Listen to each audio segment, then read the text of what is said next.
ਦਾ ਖਾਲਸਾ ਵਾਹਿਗੁਰੂ ਜੀ ਕੀ ਫਤਿਹ। ਇੱਕ ਮੋਰਚਾ ਫਤਿਹ ਕਰਕੇ ਆਪਾਂ ਨਤਮਸਤਕ ਹੋਏ ਆ ਕੇ ਦਰਬਾਰ ਸਾਹਿਬ। ਹੁਣ ਅਗਲੇ ਮੋਰਚੇ ਵੀ ਫਤਿਹ ਕਰਨੇ ਆ। ਢਿੱਲੇ ਨਾ ਪੈ ਜਾਓ, ਵੇਸਲੇ ਨਾ ਹੋ ਜਿਓ। ਅਗਲਾ ਮੋਰਚਾ ਜਿਹੜਾ ਭਾਈ ਸਾਹਿਬ ਭਾਈ ਬਡਾਲਾ ਜੀ ਲਾਈ ਬੈਠੇ ਨੇ 328 ਸਰੂਪ ਜਿਹੜੇ ਚੋਰੀ ਪਤਾ ਨਹੀਂ ਕਿੱਧਰ ਇਹਨਾਂ ਨੇ ਗਾਇਬ ਵੀ ਕਰ ਦਿੱਤੇ। ਹਾਲੇ ਤੱਕ ਕੋਈ ਉੱਗ ਸੁੱਗ ਨਹੀਂ ਹੈਗੀ। ਕੋਈ ਇਹਨਾਂ ਨੇ ਇਹਦੇ ਤੇ ਸਵਾਲ ਬਥੇਰੇ ਹੋਏ, ਜਵਾਬ ਨਹੀਂ ਹਾਲ ਤੱਕ ਦਿੱਤਾ। ਇਹ ਵੀ ਮੋਰਚਾ ਫਤਿਹ ਕਰਨਾ ਹੈ। ਮਿਸ਼ਨ ਪੰਜਾਬ 2022 ਵਾਲਾ ਵੀ ਫਤਿਹ ਕਰਨਾ। ਇਹਨਾਂ ਚੋਰਾਂ ਕੋਲੋਂ ਪੰਜਾਬ ਉਹ ਵੀ ਖੋਣਾ ਹੈ, ਉਹ ਵੀ ਪੰਜਾਬ ਬਚਾਉਣਾ ਹੈ। ਜਿਹੜਾ ਸ਼੍ਰੋਮਣੀ ਕਮੇਟੀ ਤੇ ਕਬਜ਼ਾ ਉਹਦੇ ਬਾਰੇ ਦੱਸੋ ਬਾਈ ਮਾੜਾ ਜਿਹਾ। ਚੌਥਾ ਮੈਂ ਉਹੀ ਕਹਿਣਾ, ਚੌਥਾ ਮਿਸ਼ਨ ਸ਼੍ਰੋਮਣੀ ਕਮੇਟੀ ਕੋਲ ਜਿਹੜੀ ਹੈਗੀ ਆ ਇਹਨਾਂ ਚੋਰਾਂ ਦੇ ਕਬਜ਼ੇ 'ਚ ਹੈ। ਉਹਦੇ ਰਾਹੀਂ ਹੀ ਇਹਨਾਂ ਨੇ ਸਿੱਖੀ ਦਾ, ਕੌਮ ਦਾ, ਪੰਥ ਦਾ, ਪੰਜਾਬ ਦਾ, ਪੰਜਾਬੀਅਤ ਦਾ ਘਾਣ ਕੀਤਾ। ਆਪਣੇ ਹਿੱਤਾਂ ਲਈ ਵਰਤਿਆ, ਆਪਣੇ ਲਾਲਚਾਂ ਲਈ ਵਰਤਿਆ, ਆਪਣੀਆਂ ਕੁਰਸੀਆਂ ਨੂੰ ਮਜ਼ਬੂਤ ਕਰਨ ਲਈ ਵਰਤਿਆ। ਸਿੱਖੀ ਨੂੰ ਢਾਹ ਲਾਈ ਆ, ਕੌਮ ਨੂੰ ਢਾਹ ਲਾਈ ਆ। ਉਹ ਵੀ ਇਹਨਾਂ ਤੋਂ ਆਪਾਂ ਆਜ਼ਾਦ ਕਰਾਉਣੀ ਆ। ਤਕੜੇ ਹੋ ਜਾਓ। ਹੁਣ ਇੱਕ ਇੱਕ ਕਰਕੇ ਆਪਾਂ ਸਾਰੇ ਮੋਰਚੇ ਫਤਿਹ ਕਰਨੇ ਆ। ਵਾਹਿਗੁਰੂ ਜੀ ਕਾ ਖਾਲਸਾ। ਇੱਕ ਮਿੰਟ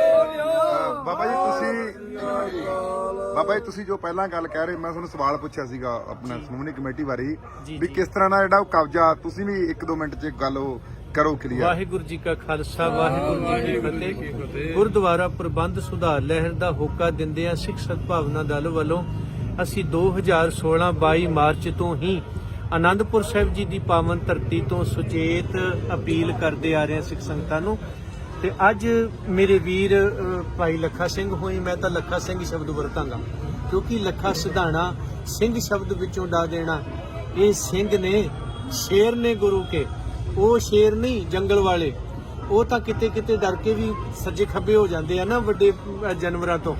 ਇਹ ਉਹ ਸ਼ੇਰ ਨੇ ਜਿਨ੍ਹਾਂ ਤੋਂ ਧਾਕੜ ਡਰਦੇ ਨੇ ਤੇ ਕਮਜ਼ੋਰ ਬੁੱਕਲ 'ਚ ਵੜ ਕੇ ਆਪਣਾ ਭਵਿੱਖ ਸਮਝਦੇ ਨੇ ਕਿ ਮੇਰਾ ਇੱਥੇ ਬਚਣਾ।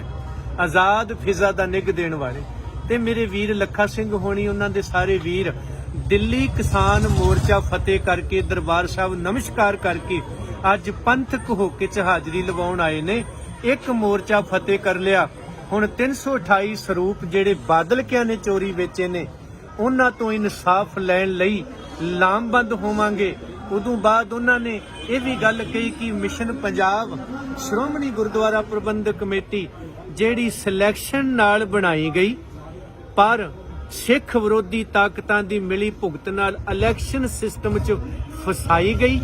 ਇਲੈਕਸ਼ਨ ਸਿਸਟਮ ਦੇ ਰਾਹੀਂ ਬਾਦਲਕਿਆਂ ਵੱਲੋਂ ਕੇਂਦਰ ਨਾਲ ਮਿਲ ਕੇ ਹਥਿਆਈ ਗਈ, ਜਿਹਨੂੰ ਛਡਾਉਣ ਵਾਸਤੇ ਆਉਣ ਵਾਲੀ ਨੌਜਵਾਨੀ ਨੂੰ ਅਪੀਲ ਕਰਦਾ ਹੈ ਭਾਈ ਆਓ ਸਿੱਖ ਨੀਤੀ ਤਹਿਤ ਸ਼੍ਰੋਮਣੀ ਗੁਰਦੁਆਰਾ ਪ੍ਰਬੰਧਕ ਕਮੇਟੀ ਦੀਆਂ ਵੋਟਾਂ ਬਣਾਉਣੀਆਂ ਔਰ ਆਪਣੇ ਨੌਜਵਾਨਾਂ ਦੇ ਵਿੱਚੋਂ ਚੰਗੇ ਵੀਰ ਕਿਰਦਾਰ ਵਾਲੇ ਸ਼੍ਰੋਮਣੀ ਗੁਰਦੁਆਰਾ ਪ੍ਰਬੰਧਕ ਕਮੇਟੀ 'ਚ ਖੜੇ ਕਰਨੇ ਔਰ ਉਹਨਾਂ ਨੂੰ ਜਿਤਾ ਕੇ ਇੱਥੇ ਲੈ ਕੇ ਆਉਣਾ।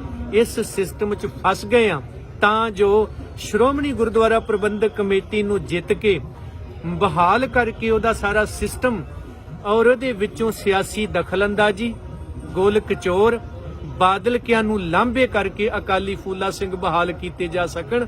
ਨੌਜਵਾਨ ਭਰਾਵੋ, ਜਿਵੇਂ MLA ਦੀ ਵੋਟ ਜ਼ਰੂਰੀ ਸਮਝਦੇ ਹੋ ਤਿਵੇਂ ਸ਼੍ਰੋਮਣੀ ਕਮੇਟੀ ਦੀ ਵੋਟ ਜ਼ਰੂਰ ਬਣਾਇਓ ਕਿਉਂਕਿ ਤੁਹਾਡੇ ਤੋਂ ਬਿਨਾਂ ਇਹ ਗੁਰਦੁਆਰੇ ਆਜ਼ਾਦ ਨਹੀਂ ਹੋਣੇ। ਇਹਨਾਂ ਬਾਦਲਕਿਆਂ ਨੇ ਉਹ ਗਿਣੀਆਂ ਮਿਥੀਆਂ ਆਪਣੀਆਂ ਵੋਟਾਂ ਰੱਖੀਆਂ ਹੋਈਆਂ ਨੇ।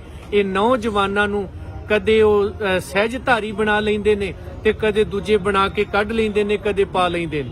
ਇਸ ਲਈ ਤੁਹਾਨੂੰ ਸਾਰਿਆਂ ਨੂੰ ਜਾਗਰੂਕ ਹੋਣ ਦੀ ਜ਼ਰੂਰਤ ਹੈ।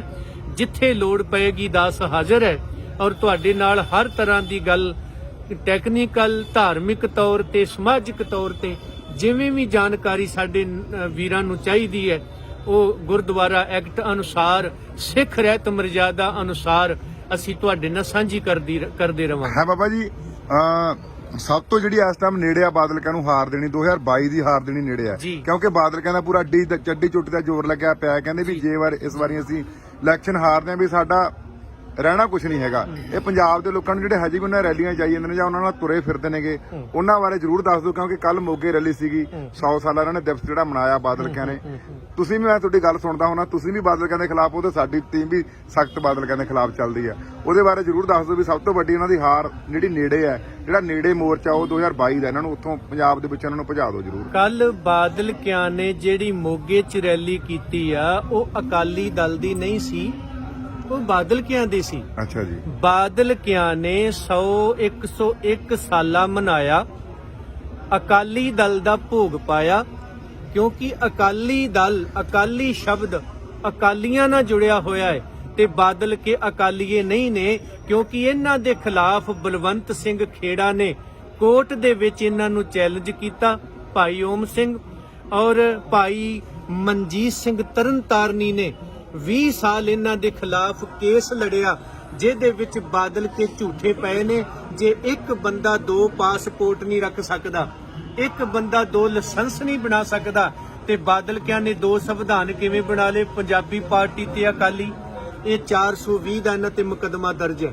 ਇਸ ਲਈ ਕੱਲ ਜਿਹੜਾ ਉਹਨਾਂ ਮੋਗੇ ਰੈਲੀ ਹੈ ਬਾਦਲ ਕਿਆਂ ਦੀ ਹੈ, ਅਕਾਲੀਆਂ ਦੀ ਨਹੀਂ, ਕਿਉਂਕਿ ਅਕਾਲੀ ਦੀ ਜਿਹੜੀ ਪਰਿਭਾਸ਼ਾ ਹੈ, ਕਮਲ ਜਿਉ ਮਾਇਆ ਜਲ ਵਿੱਚ ਹੈ ਅਲੇਪ ਸਦਾ, ਸਭ ਦਾ ਸਨੇਹੀ ਚਾਲ ਸਭ ਤੋਂ ਨਿਰਾਲੀ ਹੈ, ਕਰਕੇ ਕਮਾਈ ਖਾਵੇ ਮੰਗਣਾ ਹਰਾਮ ਜਾਣੇ, ਭਾਣੇ ਵਿੱਚ ਵਿਪਦਾ ਨੂੰ ਮੰਨੇ ਖੁਸ਼ਹਾਲੀ ਹੈ, ਸਵਾਰਥ ਤੋਂ ਬਿਨਾ ਗੁਰਦੁਆਰਿਆਂ ਦਾ ਚੌਕੀਦਾਰ, ਧਰਮ ਦੇ ਜੰਗ ਲਈ ਚੜੇ ਮੁਖ ਲਾਲੀ ਹੈ, ਪੂਜੇ ਨਾ ਅਕਾਲ ਬਿਨ ਹੋਰ ਕੋਈ ਦੇਵੀ ਦੇਵ, ਸਿੰਘ ਦਸ਼ਮੇਸ਼ ਕਾ ਸੋ ਕਹੀਏ ਅਕਾਲੀ ਹੈ। ਇਹ ਬਾਦਲ ਕਿਥੇ ਪੂਰੇ ਨਹੀਂ ਉਤਰਦੇ, ਕਿਉਂਕਿ ਬਾਦਲ ਕਿਆਂ ਦਾ ਕੀ ਕੰਮ ਹੈ, ਸ਼੍ਰੋਮਣੀ ਹਮਾਰੀ ਰਹੇ, ਸੇਵਾ ਚੰਦਾ ਜਾਰੀ ਰਹੇ, ਸੰਗ ਨਾਲ ਜਾਰੀ ਰਹੇ, ਥੱਲੇ ਆਰੀਆ ਸਮਾਜ ਕੇ, ਪੰਥ ਕੀ ਨਾ ਬਾਤ ਚੱਲੇ, ਲੂਟ ਦੋਨੋਂ ਹਾਥ ਚੱਲੇ, ਸੰਗ ਸਾਜ ਬਾਜ ਕੇ, ਅਕਾਲ ਤਖਤ ਦੀ ਰਹਿਤ ਮਰਜ਼ਾਦਾ ਅਨੁਸਾਰ, ਬਾਦਲ ਤੇ ਉਹਦਾ ਮੁੰਡਾ ਤੇ ਉਹਦਾ ਟੱਬਰ ਇਹ ਸੇਖੀ ਹੈ ਨਹੀਂ ਜੀ। ਇਹ ਜਥੇਦਾਰ ਨੂੰ ਘੇਰ ਕੇ ਪੁੱਛੋ,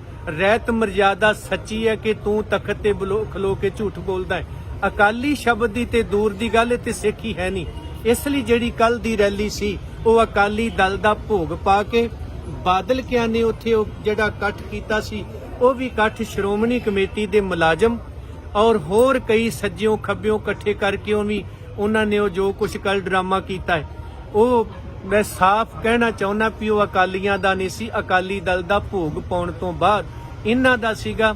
ਤੇ ਪੰਜਾਬ ਦੇ ਲੋਕ ਹੁਣ ਚੰਗੀ ਤਰ੍ਹਾਂ ਜਾਣ ਗਏ ਨੇ, ਜਿਹੜਾ ਬਾਦਲ ਦਲ ਗੋਲਕਾਂ ਖਾ ਗਿਆ, ਗੁਰੂ ਘਰ ਦੀਆਂ ਜ਼ਮੀਨਾਂ ਖਾ ਗਿਆ, ਇਤਿਹਾਸ ਵਿਗਾੜ ਗਿਆ, ਗੁਰੂ ਕੇ ਬਾਗ, ਗੁਰੂ ਕੀਆਂ ਵਿਰਾਸਤਾਂ ਸਭ ਕਾਹੇ ਦਾ ਸਤਿਆਨਾਸ਼ ਕਰਦਾ ਹੋਇਆ ਸ੍ਰੀ ਗੁਰੂ ਗ੍ਰੰਥ ਸਾਹਿਬ ਜੀ ਦੇ ਸਰੂਪ ਚੋਰੀ ਵੇਚ ਕੇ ਖਾ ਗਿਆ।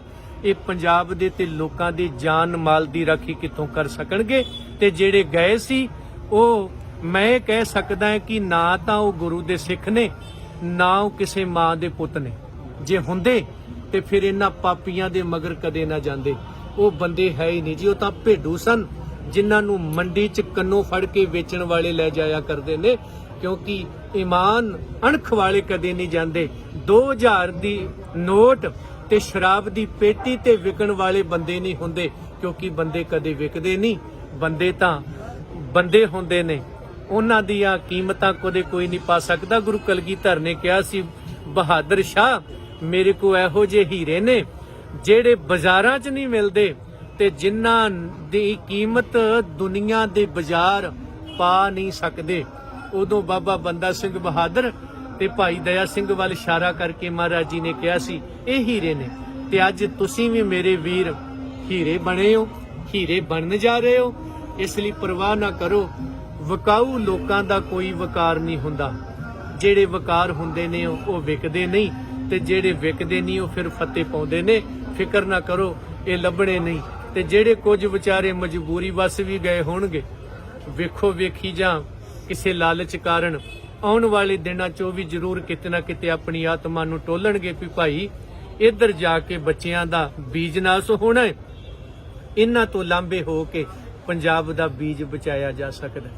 ਵਾਹਿਗੁਰੂ ਜੀ ਕਾ ਖਾਲਸਾ, ਵਾਹਿਗੁਰੂ ਜੀ ਕੀ ਫਤਿਹ।